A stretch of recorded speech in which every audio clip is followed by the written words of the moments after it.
Então, Luís, aquilo que eu gostaria de perguntar era o seguinte. Nunca pensaste numa modificação da forma como se apura o campeão de Lisboa? Por exemplo, vou tornar a minha pergunta mais concreta. Nunca pensaste, por exemplo, eliminar as preliminares e voltar a um sistema parecido com o anterior, em que haveria primeiro um grande torneio de apuramento, seguido depois do Masters final? Eu devo dizer que há uma razão para se fazerem preliminares. Vamos lá ver.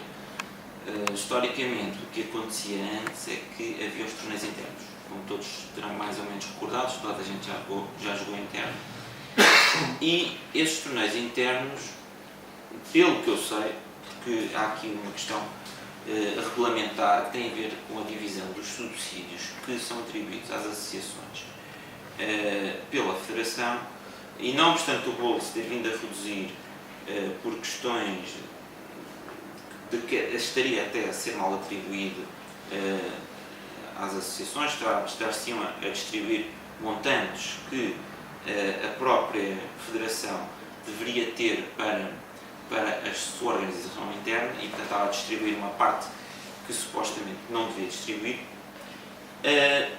E uma das linhas importantes, e se calhar a maior parte das pessoas não sabe esta questão, é que o número de participantes no campeonato distrital absoluto de cada uma das associações distritais contabiliza, é um dos critérios importantes para, portanto, se fazer o somatório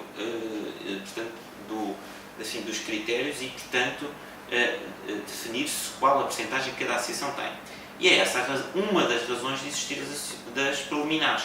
Portanto, porque as preliminares contam também para o número total de jogadores que jogam o campeonato distrital absoluto e, portanto, essa fase passa as preliminares, a semifinal e o Masters. O Masters, como sabem, até foi uma decisão que partiu de uma ideia do Paulo Dias, porque a prova antes jogava-se com uma finalíssima, que também foi bastante criticada na altura.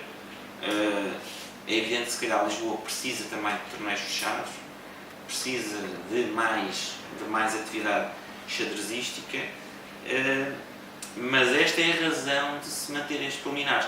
É evidente, as Assembleias Gerais, quem está na direção, pode sempre propor novos modelos. Reparem que este modelo não é obrigatório, nenhuma. A decisão de organizar as provas de uma ou de outra forma cabe, de facto, à direção da associação. Nem sequer me parece que seja um assunto da Assembleia Geral. Portanto, é um assunto da direção.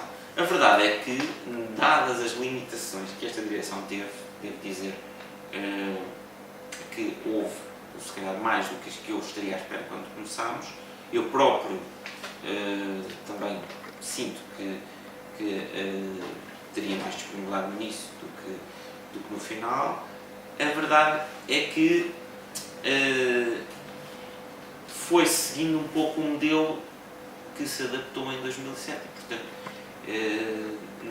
não havendo também grandes propostas em contrário, se calhar agora pode-se voltar na medida em que vai haver uma mudança, pode-se voltar a colocar a situação e, portanto, avaliar quais os modelos mais adequados.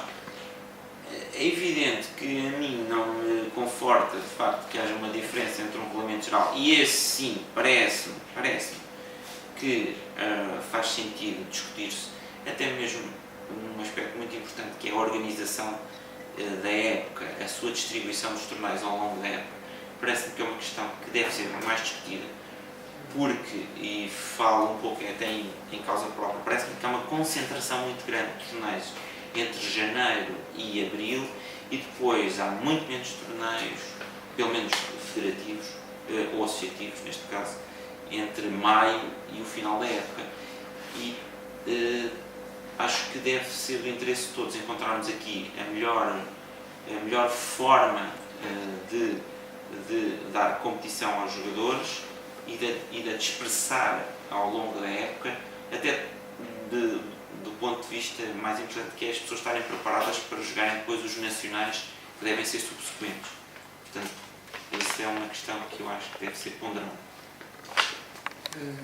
Em termos da calendarização, aquilo que, portanto, e isto é o meu sentir enquanto jogador de xadrez, a percepção que eu tenho é que nós temos carência de competição nos meses de outubro, novembro, dezembro, e depois começamos a ter tudo ao mesmo tempo, sejam os nacionais coletivos, sejam as provas individuais, acabam por encontrar-se no tempo e nós acabamos por ter semanas em que temos jogos quase todos os dias, a alternar com períodos de inatividade muito grandes, de um mês, de 2 meses. Isto é a percepção que eu tenho.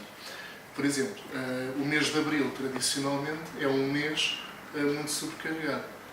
Tem as divisões por equipas, tem todos aqueles torneios que se fazem à volta do 25 de abril, umas semanas antes, umas semanas depois.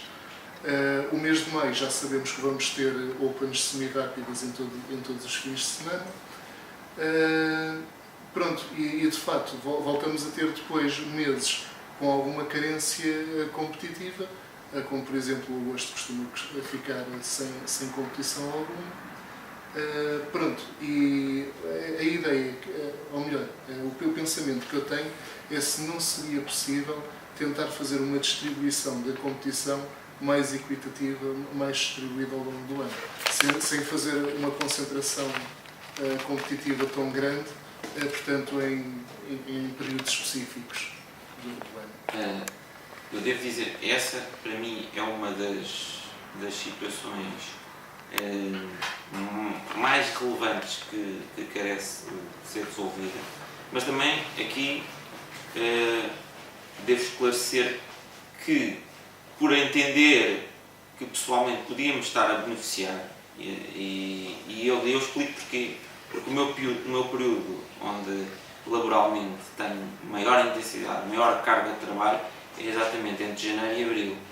E se fosse eu a assumir,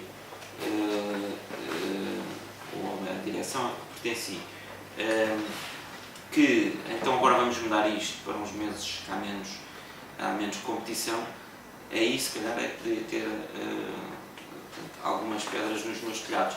Agora, essa, por acaso, parece-me que é a situação que irá mais ao encontro de se praticar xadrez até de melhor qualidade, porque os meses de verão, supostamente as pessoas até algumas podem ter férias, não é?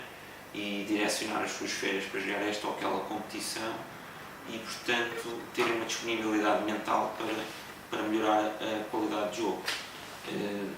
Eu estou receptivo e o facto de ser da direção me vai seguramente afastar de participar em tudo aquilo que for o xadrez de Lisboa e até o xadrez nacional, mas acho que é importante estas questões, às vezes assumem mais importância do que andarmos com pequenas quesilhas de questões de prémio de sumenos, quando o objetivo é ter mais pessoas a jogar, termos mais pessoas a jogar melhor e é esse o meu propósito que me norteia.